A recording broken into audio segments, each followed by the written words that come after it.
about the forensic expert quiz solutions. So first of all, I would like to congratulate each and every person who participated in this quiz. The quiz was extensively competitive because we had more than 1,000 people participating in our quiz.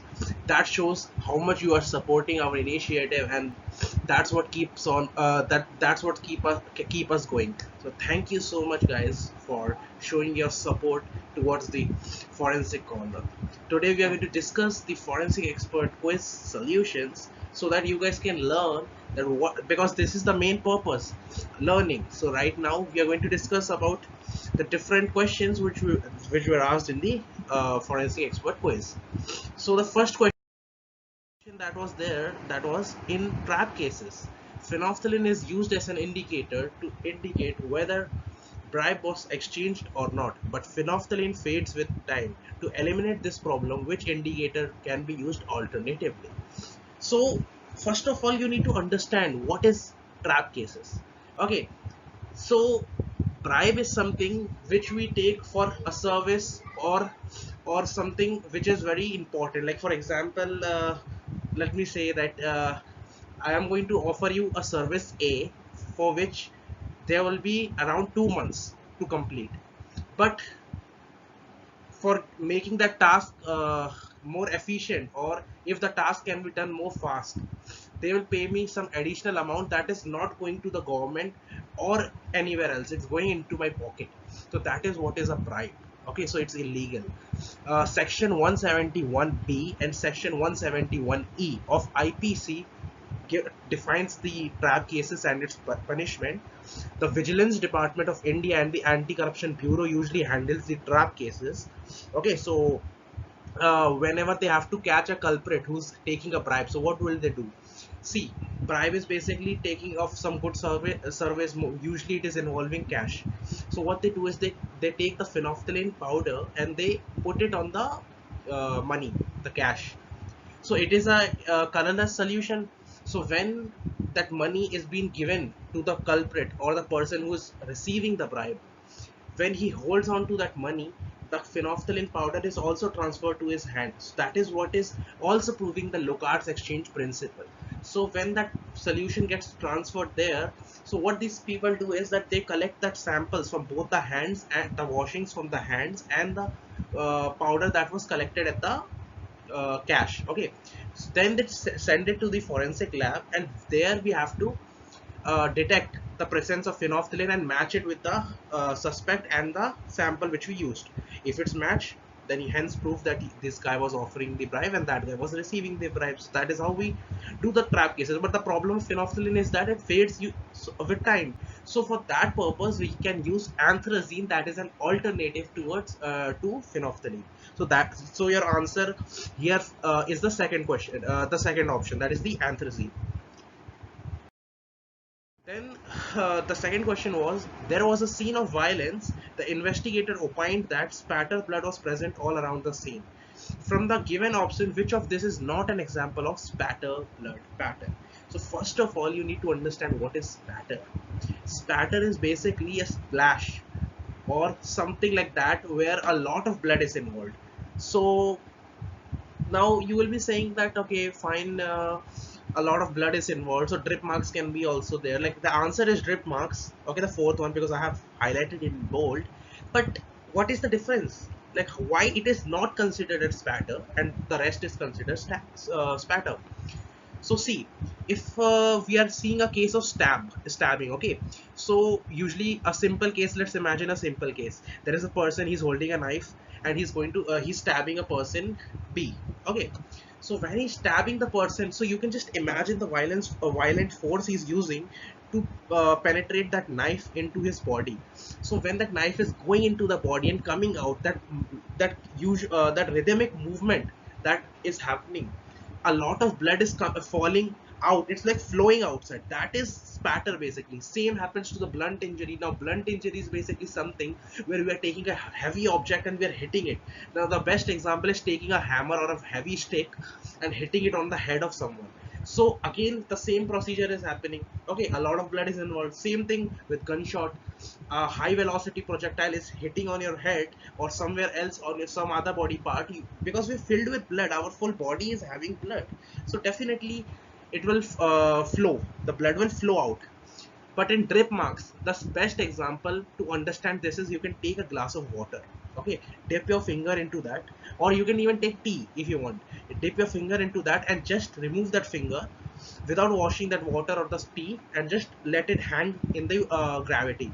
You will see how that drop by drop liquid is falling down. So that is drip marks. Okay, that is the drip mark. So same thing happens with blood injury. Suppose there was a fight, the person got injured and he was lying unconscious on the ground, so some blood drop was falling from his fingers, from his head. That small droplets is drip marks. Or sometimes even he's highly injured, so he's walking towards the hospital, he's running towards the hospital, I mean not running, he's walking towards the hospital, or he's somehow managing to reach towards the hospital. So when he's walking, that blood which is falling on the ground slowly because of the influence of gravity, that is drip marks. Now the third question was, which of the following statements is correct about archaeology? So first of all, you need to understand what is archaeology. Archaeology is basically a field where we are studying the past environments, like the way the people lived in the past. Okay, maybe our ancestors, or even other types of, means even before that. Okay, it's a lot, it's involved a lot of years, like hundreds to thousand years back. So archaeologists, they are determined to study like what they used to eat, what they used to wear, where they used to live, whether any migration was there. So that all things archaeology follows. You can read about archaeology more, you can google about it. So here the options where they give the demographic profile, they give the osteological profile, or they do the reconstruction of the shooting, or all of these, or none of these.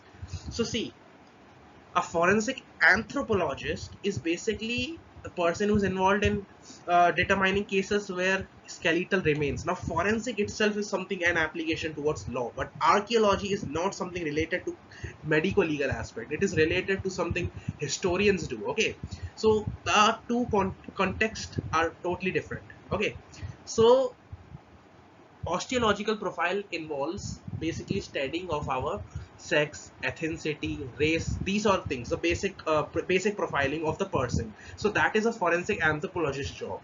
But and the reconstruction of a shooting case, again I told you it was a medical legal case, I mean it's a case related to law. So again that is your option there. Okay, the reconstruction of shooting case, so that is again of the forensic anthropologist. So what option is remaining for an archaeologist? That is the demographic profile. Now you will guys must be wondering, what is a demographic profile?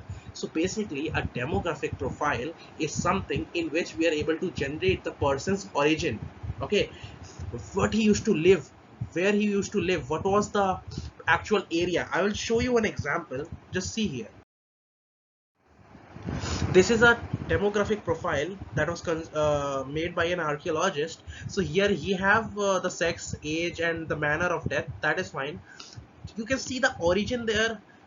Here it's written RRR FFF. So see, R is the reference collection, they got some reference, they had a reference, they had the anti-mortem records, so they matched it with that. Like they have the records and they are matching it with them, and then that is how they're confirming the origin. So when origin is involved, the location means key, from where that skeletons were recovered, that is where we talk about the origin. So that is the demographic profile. So that is what our archaeologists do. So now the fourth question was, date rape drugs is a potential threat to the girls who go to parties. Which of these or are the symptoms of a potential date rape drugs? So it is confused state of mind, excitement, slurred speech, incoordination in movement, locomotion. So see, date rape drugs are basically some type of drugs which we add, like the people add in the drinks of girls or women, so that they can abuse them. That's totally a crime obviously. And the punishment for attempt to rape and punishment of rape is basically 375 and 376 of IPC. So if a culprit has something in his mind that he have to make a victim incapable of having a sense, like if the person is aware, so they can escape, they can call the police. But here what they're doing is they're not letting the person know that they are being so they want to basically confuse the state of mind. If you are confused, you will not be able to speak well. If you're not able to speak well, obviously you will have incoordination in your movement. Okay, and slowly you will start your central nervous system will start to depress. That is what is a date rape drug. So obviously it will not involve excitement, because excitement is something where you are alert, highly alert. So that is not a characteristic of date rate drug. So direct answer is 1, 2, and 4. Some examples are rohyphenol, GHB, that is gamma hydroxybutyric acid, ketamine, chloryl hydrate. These are all some types of date rate drugs, and these are the timings in which they affect and last, how long they last. So this is the fourth question's answer. Then what is the role of a forensic psychologist? So the forensic psychologist is basically a person who is doing a criminal profiling, who wants to understand whether a person is sane. Means he's not crazy, he is capable, he know what the crime what he have done, he has done with his own volunteering mind. Means he have done it with his own thoughts. So that is what a psychologist usually do. So visiting the crime scene is not the part of a forensic psychologist, because it's not related with the visiting the crime scene. It's basically when you have a suspect or you have a culprit. So that time when we need to understand the psychological state of that person, that is the time when a forensic psychologist is usually called upon. Okay, then I have the then we have the sixth question, that is, during the decomposition process, which of the following compounds are released from the dead body? So see, when we are alive, we have a lot of complex reactions that are going on in our body. It is all reduction, breaking of complex food materials into simpler ones, and all that things are happening. But once a person is dead, these processes are not happening. But the inner microorganisms that are present in our body, they require food. So what they do, they start to feed on our own body. So our proteins, our carbohydrates, they all start to oxidize. So when this process is happening, amino acids are released, proteins are broken down into glycerols and phenols, like they constitute to phenols and glycerols. So some examples of phenols and glycerols are methyl indole, putrescine, cadaverine, scatol. These are all examples of the decomposition elements, okay, that are released in our body. So these are basically serving as the food for our organisms that are present in our body. So basically it's, we can just say that our own body starts to eat ourselves. That is the process termed as autolysis. Okay, so here if we see, the second option is the right one, because in third option we have phenolphthalein, that's an, again, that is an indicator, so we don't have to do anything with that. In fourth one we have lead, in the first one we have benzene, so it's again wrong. So the second option is right. Then we have the seventh one. Seventh question is, during the process of decomposition, the epidermal layer disintegrates to form from the dermis layer of the skin, and the skin appears like a glove, also called as glove formation. This happens because, so see, the simple process is that when a person is dead, okay, let's talk about first, let's understand the initial part. See, when a person is alive, the upper layer of the skin is constantly being shed so that new skin can be overcome and the water is not lost from the body. That is the basic process that is happening during the process of when a person is living. But when he's dead, that layers are not separating. So what happens, the bonds that are there, that bonds are breaking, because neither we have oxygen in our body, and the organisms that are there in our body are feeding on us, the enzymes are digesting us. So that time the hydrolytic enzymes, they start to act on our bonds that are present between the dermis and our epidermis layer, and they separate them. So our upper skin comes out, and it feels like that as if we were wearing some glove. So this glove can be removed out carefully by forensic experts, and they can be even used for generating the fingerprints. So that is glove formation. It is a characteristic sign of post-mortem intervals. Like you can see that in the post-mortem decay time. And then we have liver mortis. So what is liver mortis? So liver mortis is something You guys must be wondering why I have not added the photos. So I didn't add the photos because of the viewers discretion, and if you guys want to know about the process of you can say the liver mortis or the glove formation, you can just see those photos on the Google images. You will understand what we are talking about. So liver mortis is basically when a person is dead, okay, and now there is no flow of blood because he's dead. There is no oxygen to carry that blood, and there is no circulation in our body. The heart is stopped, so that blood starts to collect on the dependent part of our body. Now what is the best example for that? Just imagine a person is hanged to that. So if he's left there for a sufficient period of time, that is 2 to 4 hours, he's hanging there. The blood starts to like accumulate towards his hands and towards his feet because of the action of gravity. So that is our dependent portion. So same way, liver mortis is a great example of the decomposition cycle, and it can also help us indicate what was the position of a person when he died. Okay, so that is liver mortis and postmortem hypostasis, sugillation, vivisis. These are all examples of liver mortis. So all the options are correct. Then we have what factors are responsible for juvenile delinquency. So see, what is juvenile delinquency? You have to understand that first. For juvenile delinquency, what we do is that like first you need to understand the term juvenile delinquency. It is the type of crime in which children who are below the age of 18, means below the age of maturity, are committing crime. It can be any kind of crime. It can range from robbery to offensive crimes like murder and rape. Okay, so social factors are something in which a person is socializing with such type of people. Like suppose if you are in a society where there are criminals, okay, there are there are robbers, or there are some small kids, so you're interacting with them, so you are inheriting, that children is inheriting their factors, and that is leading to juvenile delinquency. Okay, and individual factors are basically if the child was from childhood was abused at his home, he was never loved, he was lacking love, so he was trying to take out his frustration to the outside world. That is where he starts to commit some crime. Then we have the pickpocket gang. Obviously, the bad circle will obviously lead to a crime.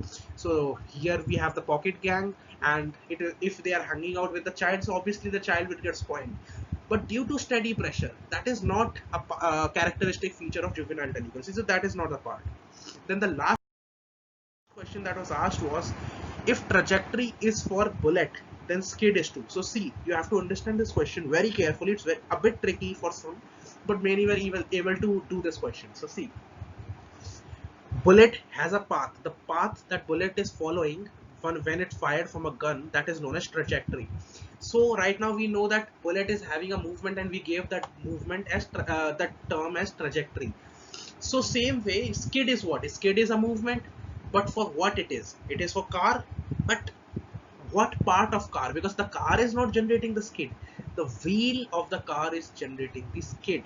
Yes, cycle can do, but cycle or car has wheels. That wheels are the ones that are doing the skid. So this is the example of a skid, when there was a car that was going on a high speed and it had to put brakes suddenly. So that is when these type of marks come, and that is known as skid marks. Okay, so wheel is the correct answer for this. Okay, so again I would like to thank you all for attempting this quiz and showing your love and support towards our initiative, the Forensic Corner. And thank you so much. It will definitely be nice that if you guys like our videos, subscribe and comment and share our videos to everyone, so that they can learn some new topics today from these 10 questions, and this will in turn also motivate us to work more harder for helping us enhance the knowledge of forensic science, and moreover it will help us to promote the field of forensic science. So please do show your support, and thank you so much.